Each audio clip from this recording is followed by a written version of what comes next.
श्री स्वामी समर्थ. नमस्कार सर्वांना. आज आहे 30 मार्च रविवार. आला आहे गुढीपाडवा. तर सर्वांना गुढीपाडव्याच्या आणि हिंदू नववर्षाच्या हार्दिक शुभेच्छा. तर चैत्र शुक्ल प्रतिपदेला गुढीपाडवा साजरा केला जातो. गुढीपाडव्यापासून हिंदू नववर्षाला सुरुवात होते.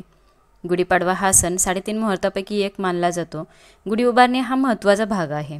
गुढीला विजयाचे प्रतीक मानले जाते आणि सुख समृद्धीचे प्रतीक मानले जाते. गुढी ही वाईट शक्तींना दूर ठेवते.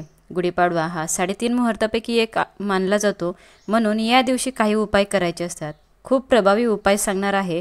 तर त्या अगोदर चॅनलला सबस्क्राईब केलं नसेल तर चॅनलला सबस्क्राईब करा, बेल आयकॉनला प्रेस करा. तर आज संध्याकाळी कापुरासोबत एक गोष्ट जाळायची. त्याने काय होईल, तुमच्या घरातली नकारात्मकता, येडापेडा, वाईट नजर, दोष, वास्तुदोष, पितृदोष जाईल आणि तुमच्या घराची प्रगती होईल, भरभराट होईल. तर नवऱ्याची, मुलांची भरभरून प्रगती, नोकरीमध्ये प्रगती होईल, यश मिळेल व्यवसायामध्ये. तर घरात अखंड लक्ष्मीचा वास राहील. म्हणून कापुरासोबत काय जाळायचं आहे ते मी सांगणार आहे. पण त्या अगोदर कमेंटमध्ये लिहा श्री स्वामी समर्थ. तर हा उपाय संध्याकाळी करायचा आहे. सायंकाळी 6 वाजल्यापासून रात्री 12 वाजेपर्यंत हा उपाय कधीही करायचा आहे. जर तुम्ही घरी असाल, काही लोक ऑफिसला जातात, कामाला जातात, तर त्यांना उशीर होतो यायला, तर ते 6 वाजल्यापासून 12 वाजेपर्यंत कधीही करू शकते. आणि जे घरी आहेत स्त्रिया, त्यांनी 6 वाजल्यापासून 9:30 वाजेपर्यंत हा उपाय करू शकता. कारण की त्या टायमिंगमध्ये सायंकाळी 6 वाजल्यापासून त्यावेळेला सकारात्मक लहरी सक्रिय असतात. म्हणून त्यावेळेला आपण काही प्रभावी उपाय केले तर खूप प्रभावी ठरतात आणि त्याचे फळ आपल्याला मिळते. आज गुढीपाडव्याच्या दिवशी ज्या घरात हा उपाय केला जातो त्या घरात माता लक्ष्मी नेहमी वास करते, प्रसन्न राहते आणि सर्वांना आशीर्वाद देते. म्हणून सर्वांची भरभराट, प्रगती होते. गुढीपाडव्याचा दिवस हा लक्ष्मी प्राप्तीसाठी आणि धनप्राप्तीसाठी खूप महत्त्वाचा मानला जातो. गुढीपाडव्यापासून नववर्षाची सुरुवात होते.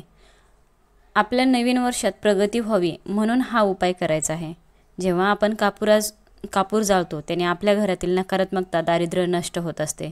वारंवार पैशाच्या अडचणी येत असतील, व्यवसायात यश मिळत नसेल, घरामध्ये सतत आजारपण असेल, सतत वादविवाद होत असतील, तर हा उपाय केल्याने मुलांचा चिडचिडपणा कमी होतो, हट्टपणा कमी होतो, घरातले भांडणं मिटतात, जे अडीअडचणी आहेत त्या नाहीशा होतात, पैशाचा जी अडचणी आहेत त्या नाहीशा होतात.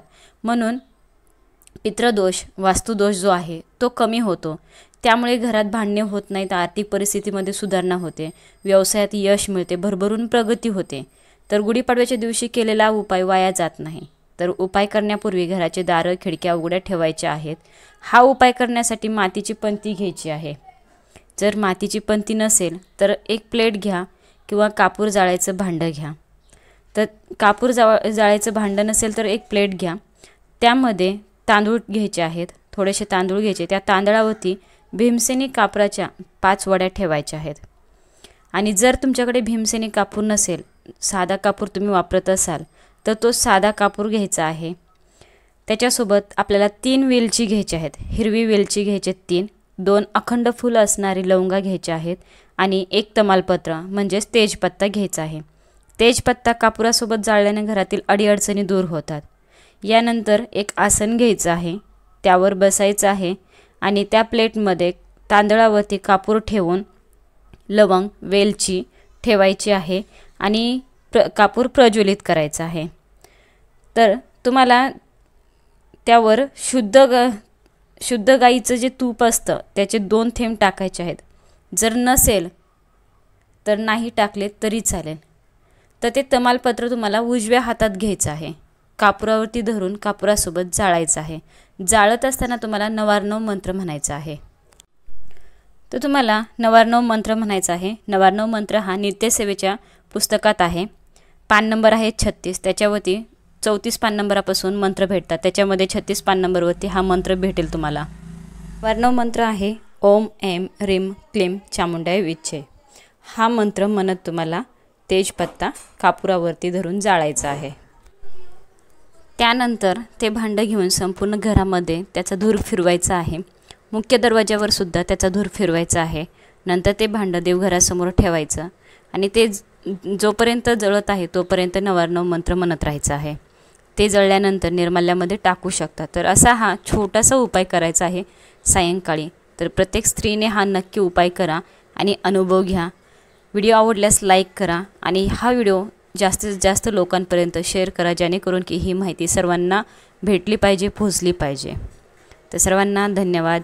गुढीपाडव्याच्या आणि नववर्षाच्या हार्दिक हार्दिक शुभेच्छा। श्री स्वामी समर्थ।